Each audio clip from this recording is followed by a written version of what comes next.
What is going on, everybody? It is a beautiful 37 degrees outside in Virginia.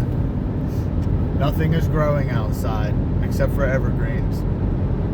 No food, nothing like that. And the point of this video, how do I say, is to describe how long things take and the mindset that we have as Americans, I guess, the microwave mentality. So I was making my lunch for work today because I work night shifts, and I made a peanut butter and jelly sandwich. I got out the bread, I got out the jelly, I got out the peanut butter, and it took me all of maybe a minute and 20 seconds to make a sandwich for lunch. Threw the knife in the sink, put everything away, done deal, it was done.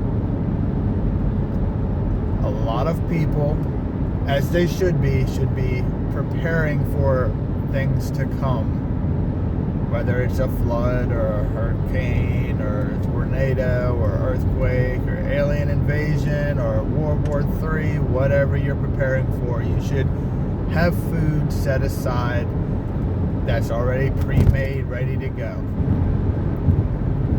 That will eventually run out. Your stored food is not a end of the road preparedness. You should be preparing to make your own food. And a lot of people confuse having the food set aside for the end of the world. Cool, that's all they need. But in reality, what you need is time and a way to make your own food. That minute and 20 seconds, whatever it took me to make a sandwich, break that down into just how long that actually would take me. Comfort foods, whether it is a peanut butter jelly sandwich or a grilled cheese or whatever, you want some kind of normalcy when the grid goes down or whatever you're worried about.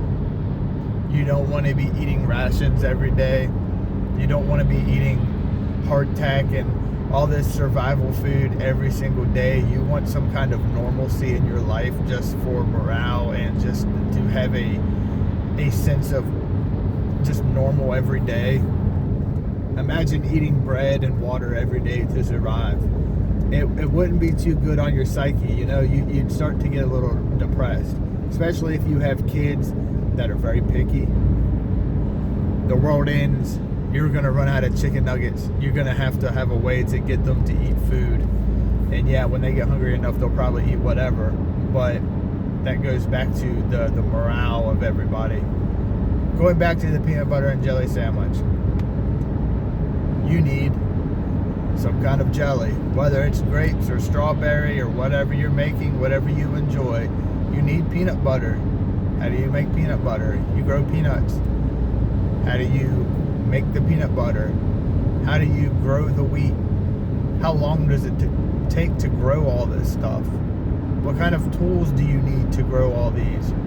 Do you have to worry about people coming and stealing your food? Are plants dying? Or no water?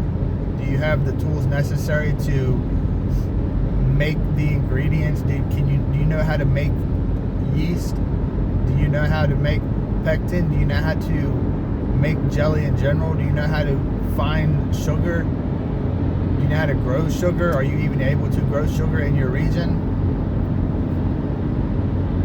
Do you have the tools to can the food? Do you have the tools to make the bread?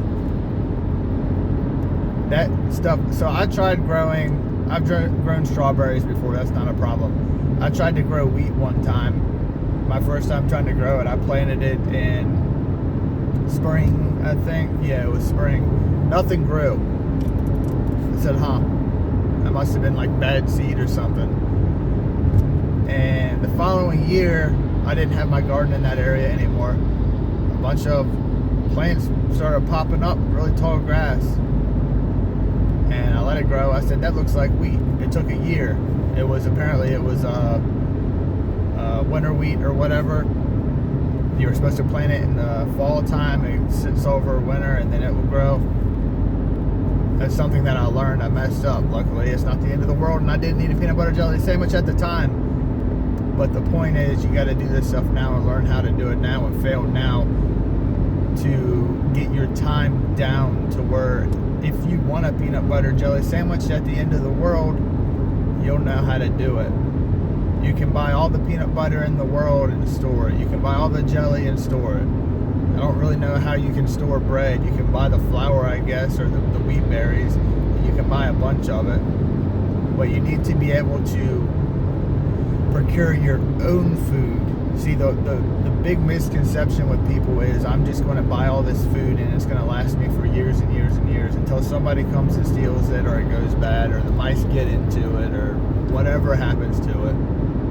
You need a way to make your own. So when everything goes down, if it does, not a very big if though anymore, if you look around what's going on in the world, you want a pizza, you know how to make a pizza.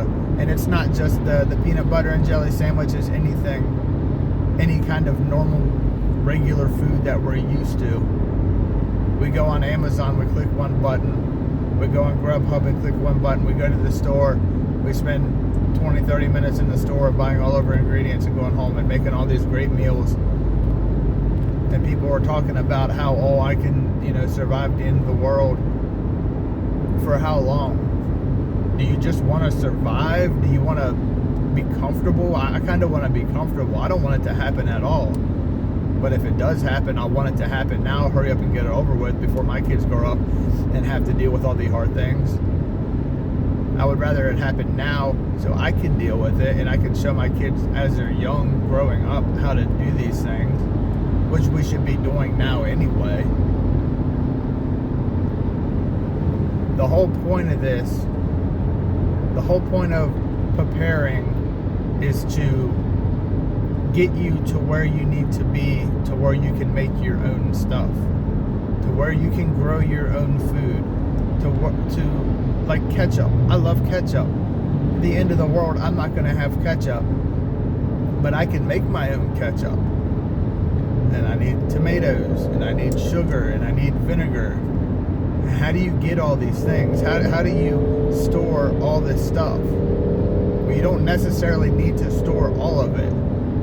Store like the basic stuff, I guess, to save room, but the knowledge on how to grow the stuff is more important.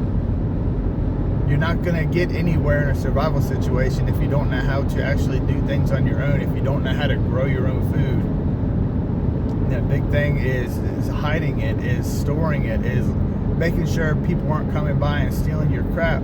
You're going to have to learn how to do that. You're going to have to learn how to defend your food and hide it and store it properly so you don't die from botulism.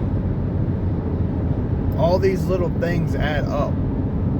And I don't think a lot of people are understanding that the time is the most important thing. In a grid down situation, your time is your most valuable thing because you're constantly going to be doing stuff. You're constantly having to do things to get shit done. It's not just sitting around waiting for the pizza to be dropped off. It is a constant rotation of doing this, doing that, getting everything done that needs to get done. You say, why were people so thin back in the day? One, they didn't have a whole lot of food because if it didn't grow, they didn't eat. Two, they were working their asses off all day, every day, just to survive, just to have a little bit of happiness. And we take that so for granted right now. And yeah, the food that we eat now is not the best for us. I'll give us that. We don't eat healthy. We don't eat, I guess, the simple foods that we need. We go all out eating everything that we can think of because we're bored, because we're tired, because we're depressed. It doesn't take a whole lot to get what you need besides the know-how, the knowledge to do it, and the time, some seeds. Just a thought for people. When you're prepping, when you're preparing for whatever you're preparing for, understand the time it's going to take and give yourself a buffer with that. Give yourself the time to plan it all out from start to finish. Not from opening the fridge and opening up the can of food, but the time that it's going to take to grow it all, to process it all, to let it all dry. The time it's going to take to, can it or preserve it, however you want to do that. Learn these things now. If you're into survival or homesteading or preparing for whatever reason, you guys need to learn these things now. It's not all about military gear and being a badass in camouflage. The simple things like growing your own food are going to keep you alive more than knowing how to shoot a firearm. Just a thought for today. Y'all have a great day.